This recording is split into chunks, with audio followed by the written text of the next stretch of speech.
Hello, Aries, and welcome to your September 2025 tarot card reading. We're going to get started with an oracle card. Get a sense of the energy I'm moving into for this September 2025. Rejoice and celebration. So this is the Three of Cups in the traditional tarot, and it indicates that you're going to be surrounded by the people you love, your friends, your family, and they're going to be joyful and they're going to be celebrating in your honor. So good times ahead. Let's see if we can get some additional guidance here from our prepared tarot.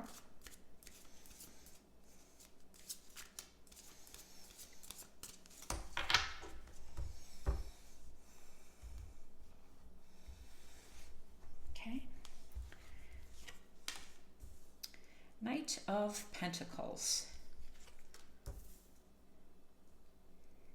Knight of Swords. King of Swords. And the Ten of Swords. All right. Next we have Six of Pentacles. Three of Wands. Beautiful. The Empress and the Star. I like this for you. So what we have first of all is a Knight of Pentacles. And what's really interesting to me is both of these knights are facing one another, almost in opposition, right? So this Knight of Pentacles is kind of, slow and steady wins the race type of energy. And this one over here, the Knight of Swords, is like totally Mars, totally your energy. And it's like, let's go now, fast, speedy, aggressive almost. And so there's this push and pull that's going to be happening to you with this motion going forward. And you're going to deliberate as to what the best, path is, like how you're going to get there. And I think it's going to be a little bit of both, actually. So, we know that Saturn is retrograde September 1st. And I think that it's in Pisces. So I think that's where I'm picking up this energy, this, moving slow and steady and methodically and thoughtfully. And this one is just like, let's get going. So I'm reminded by this transition of Saturn and Pisces. So Saturn was in your sign, Aries, and it's retrograding back into Pisces September 1st, staying there till February 13th. And when that happens, you're going to be in the 12th house of closure, endings, the house of spirituality, the house of introspection and, subconscious. It's a slow, steady, internal type of energy, the 12th house. And of course, the first house for you, your energy is fast and bold and ambitious. And so you're going to have to, adjust to this, because when Saturn or any other planet moves backwards, that's a pretty big shift. But in addition to that, Saturn is in its last degrees of Pisces, meaning in that house of closures and endings. We are going to be faced with, this is the time to clear up all of our unfinished business, because it's going to be moving on and it won't be back in this location for another 26 to 27 years. So it's impactful and it's big. And I think that's why we're getting this push and pull situation, because you prefer this speed. Of course you do. You're Aries. And this 12th house is Pisces speed. So you're going to have to go back into this space and, take some time away from a lot of the noise, a lot of the action, and be mindful about how you want to proceed forward. Because how you want to proceed forward is, light and ready to receive this new chapter for yourself. And that's what Saturn teaches us, self-mastery, right? It wants us to, it's about closing these karmic contracts, these karmic connections. And we see that over here with the Ten of Swords. Now, the Ten of Swords is, it's an energy that is quick. As far I don't mean quick that it happened quickly, but as far as the impact of this. So over time, you were getting these, messages, these swords in the back that you weren't really paying attention to because you were single minded. You had a mission, you knew what you were doing, you knew where you were going, and you just kind of endured and endured and endured until the last one. And then when the last one came, it pretty much collapsed your plans. That's really what the Ten of Swords is. It is energy that closes a certain chapter, closes a certain element experience for you, and it's sometimes painful. It's sometimes a little shocking, even though we've endured up to that point. So what I'm thinking, Aries, is that something in your life has been kind of gnawing at you, kind of getting you down, and finally until it kind of collapsed. Now, the King of Swords, in between this Knight and this Ten of Swords is great news, because I think this King of Swords has the ability to lend itself to another side of your, another side of your personality, another side of your ego.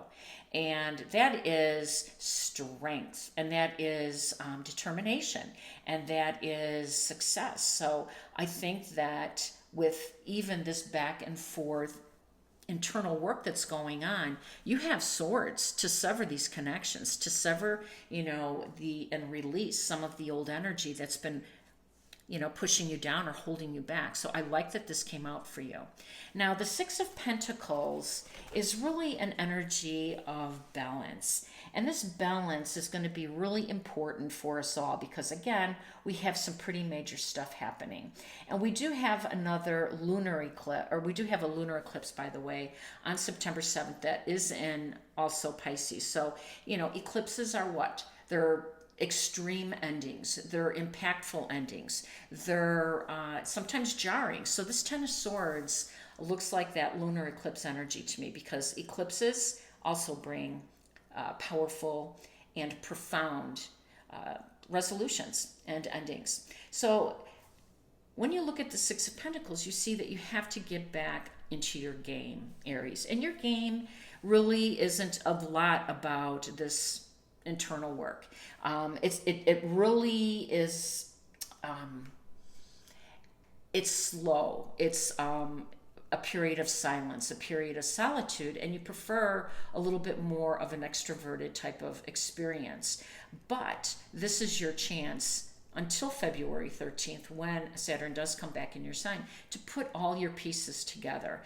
And it looks like you're getting ready to do that because of this plan down here. You're going ahead and you're going to fix the stuff, okay? You're going to, pay your dues, pay your bills, apologize, close out jobs, close out contracts, close out relationships that no longer have any life.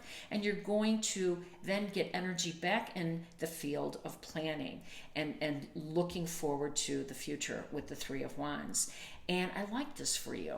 But this is the work, getting back in balance, closing out chapters, and really paying attention that you don't drag, this energy with you to this next chapter. So I like this, but here's the other thing. Mars is going to be entering this September on the 22nd, and Mars is your ruler, and he's going to be in your 8th house of other people's money, contracts, intimate connections.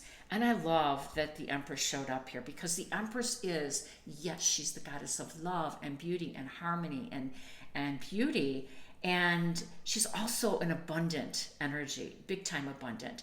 And it looks like as you are paying your dues, resolving and reconciling, not just who is in your life and how these jobs are affecting you, but also your finances. And you're going to come across this Mars entering your 8th house, where you're going to uncover, and you could uncover quite a bit. Now, why I say that is because this house of finances and intimate connections, it's when you're connected with somebody through financial responsibility and obligations. It could be a mortgage, it could be a loan, it could be debt, it could be taxes. Whatever that is for you, it could be quite a bit of money. And two, it can be a source coming from inheritance. So the Empress is indicating that there is some abundance coming in. And the star card right next to two major arcana cards shows that this will be something of a wish fulfilled for you. You have been waiting to move on from this energy. You've been waiting to set sail with this new adventure, this new plan of yours. And you're going to be financed through this beautiful energy in the eighth house with the Empress. And the Empress is Venus's ruler for sure. And well, not a ruler, but she supports Venus, and of course Libra and Taurus are the ruler. And there is Libra right here, right, with the balance. Here's Taurus with the pentacles coming in. So, don't worry about this conflict, okay? Let this Knight go. Don't be the Knight of Swords and push it away and try to antagonize it and, have your way by moving fast and furious, because this Knight of Pentacles is coming in with a financial opportunity that is going to turn into a beautiful, abundant new beginning through the Empress, who also supports abundance, loving energy. I think this is pretty powerful for you. Okay, that's what I have for you. And if it does resonate, I ask that you please like, share, and subscribe. And of course, I'm wishing you balance, peace, and harmony. Take care.